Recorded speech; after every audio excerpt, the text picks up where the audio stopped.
अस्सलाम वालेकुम वरहमतुल्लाहि वबरकातुहू। देखिए,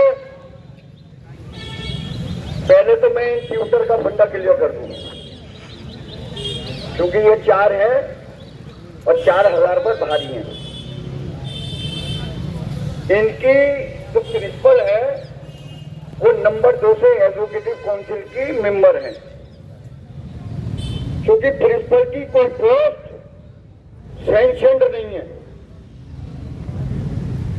और न ही पैरामेडिकल के प्रिंसिपल की पोस्ट सैंक्शनड है और न ही डेंटल कॉलेज की प्रिंसिपल की पोस्ट सैंक्शनड है। आपके एक्ट में जो लिखा हुआ है और जो स्टैट्यूट में लिखा हुआ है वो प्रिंसिपल लिखा हुआ है परमानेंट। तो जो गवर्नमेंट ऑफ इंडिया ने प्रिंसिपल की पोस्ट सैंक्शन करी है उन्हीं में से ईसी का मेंबर होगा, लेकिन वो एक 100% नंबर 2 से है। कोर्ट में केस चल रहा है पैनल का, 18 तारीख उसमें मुकर्रर है। उसमें हमने अपना CRR और जो 13 अप्रैल 2022 को वाइस चांसलर ने 19(3) से अप्रूवल दिया है वो भी हमने एफिडेविट लगा दिया और इनके जो वोट पड़े हैं हमने उन्हें भी बता दिया है। इनसे सवाल जवाब हुए हैं कि कौन कौन लोग थे और किस किस ने वोट कास्ट करा। ये कुछ भी करते रहे, ये कुछ भी करते रहे, हम अपनी जगह जो हमें काम करना है हम वो काम कर रहे हैं। देखिए, जहां तक ट्यूटर और जनरल ट्यूटर की बात है वो आपके CRR में है।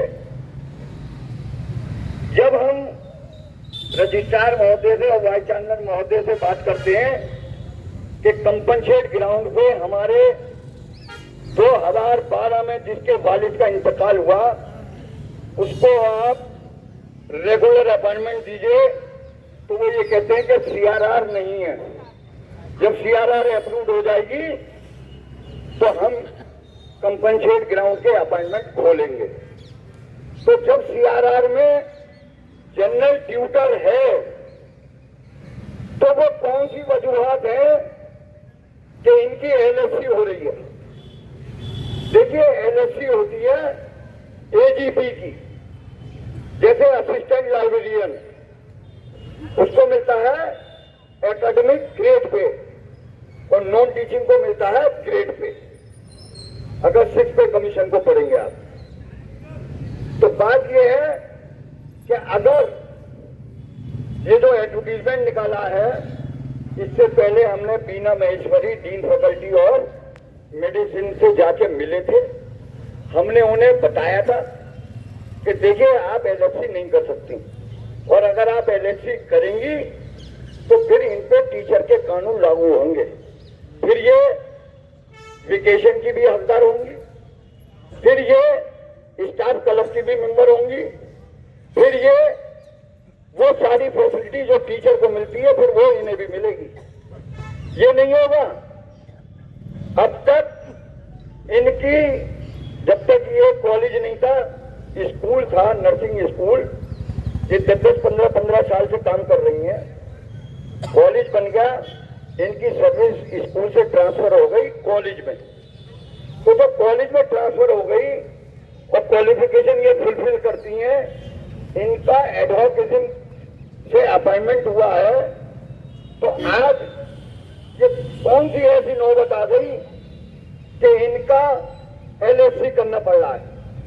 रूल ये है टीचर्स में कि 3 लगातार अगर कोई LFC से फेस करके अपॉइंट होता है तो तीसरी LFC में वो टिल फर्दर ऑर्डर हो जाता है। और जब जनरल सिलेक्शन कमेटी होती है अगर वो परमानेंट हो जाता है, जनरल सिलेक्शन कमेटी में सेलेक्ट हो जाता है तो उसकी प्रीवियस सर्विस काउंट हो जाती है। लेकिन अगर वो नहीं होता है तो उसका टिल फर्दर ऑर्डर खत्म हो जाता है। तो अगर टीचर्स के कानून के तहत तारीफ यह है कि जाहिलों का दौरा ही है, बिल्कुल जाहिलों का दौरा।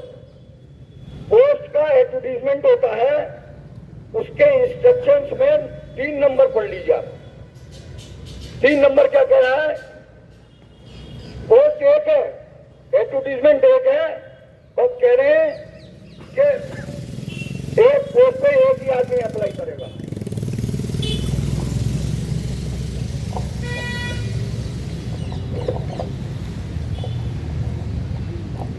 ये कह रहे हैं separate application form to be filled for each post. Post निकालने एक, और इंस्ट्रक्शन में कह रहे हैं कि separate application forms are to be filled for each post. अबे ईच पोस्ट से क्या 150 पोस्ट है इसमें? अबे ट्यूटर कितने एक डॉक्यूमेंट निकाला, इसमें प्रिंसिपल होता है, लैब असिस्टेंट होता है, पीए होता है, तो समझ में आ रही है। तो ये बिल्कुल नकीद के सकते हैं, बिल्कुल। इन्हें यही नहीं मालूम कि हम इंस्ट्रक्शन का दे रहे। पोस्ट का टेन्योर होता है एडवर्टीजमेंट का, कि ये 1 साल के लिए रखा जाएगा, कि 6 महीने के लिए रखा जाएगा, कि टिल फर्दर ऑर्डर रहेगा। इसमें कोई टेन्योर नहीं है। क्या आपकी एलएसी 1 साल के लिए हो रही है? देखो इनका भी बुरी हाल हो